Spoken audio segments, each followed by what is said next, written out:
Okay, college algebra, let's talk about the graphs of logarithmic functions. So I briefly mentioned in the first video that logs are also inverses of exponentials. They're not just another way to write exponential relationships, they're inverses.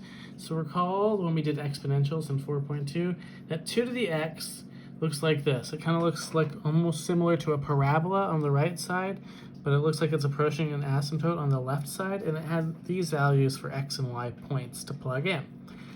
Well, if logs are inverses, we remembered that from 4.1, inverses just flip the x and y values. That means log base 2 compared to 2 to the x should be able to take the x and y values and flip them. So instead of 0, 1, we should have 1, 0.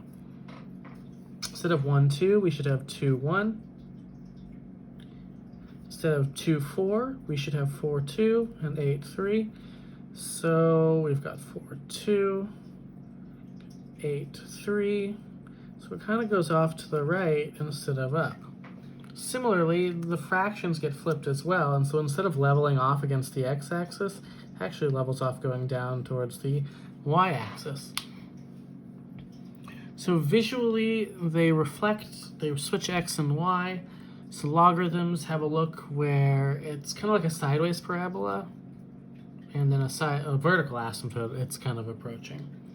So I'm just going to copy, since this is log base 2, I'm going to recopy that down here. Just like exponentials have only really 2 baseline options, logarithms also only have 2 baseline options. This log base 2 of x and then the negative log base 1/2 of x are actually the same thing, and they both behave the same way.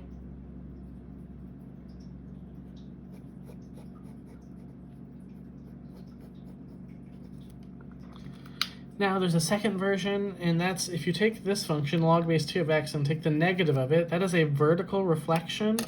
So instead of leveling off down below, it's going to level off above. And instead of looking like a parabola on the top half, it's going to kind of look like a sideways parabola on the bottom half of the graph.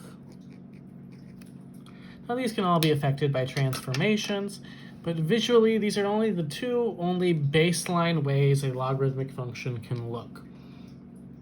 Now before it gets moved around, if there's a negative inside the parentheses, it will flip it left and right. That's a little bit more of an advanced thing that's happening. We'll worry about that when we get to transformations, how horizontals do it. Let's just talk about how equations work for transformations. So if you recall the way transformations looked in the past, remember negatives in front of the whole equation were vertical reflections. Negatives inside with the x were horizontal reflections. Numbers multiplied in front were vertical stretches or shrinks. Numbers multiplied inside with the x were horizontal stretches or shrinks, and they were backwards. And then numbers added or subtracted on the inside were movements left and right, so horizontal shifts. Numbers added or subtracted at the end were vertical shifts. So it's exactly the same as it's been for every other function up to this point.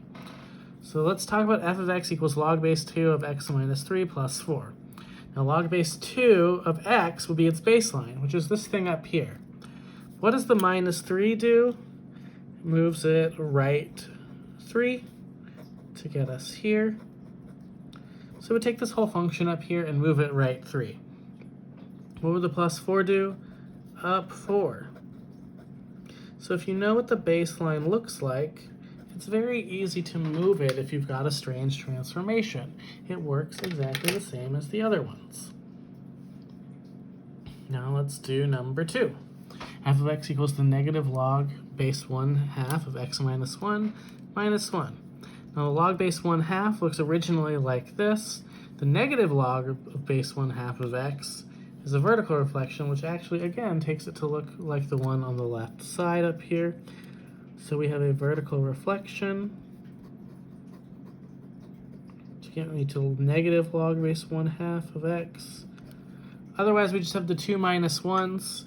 That would be right 1 for the inside, and up 1.